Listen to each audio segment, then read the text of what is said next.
ისრაელის მიერ მიღებული ორი კანონი, რომელთა მიხედვით ისრაელის ტერიტორიაზე იგრძელება გაეროს პალესტინელ ტოლვილთა სააგენტოს მუშაობა უკვე შევიდა ძალაში.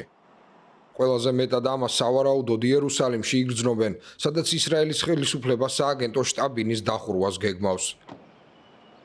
თუმცა ეს აკრძალვა ასევე საფრთხეს უქმნის გაეროს სააგენტოს მუშაობას დასავლეთ სანაპიროსა და ღაზაში, სადაც ომის დროს პალესტინელებს საკვებით ამარაგებდნენ და სამედიცინო დახმარებას უწევდნენ. სააგენტო ლტოლვილებს სთავაზობს უფასო სკოლაში სწავლას, სამედიცინო დახმარებას საავადმყოფოებსა და კლინიკებში.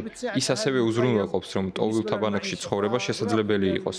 სააგენტოს დახურვა უდიდეს პრობლემას შექმნის ბანაკში ცხოვრების, სწავლის, ჯანმრთელობისა და სოციალური სერვისების თვალსაზრისით.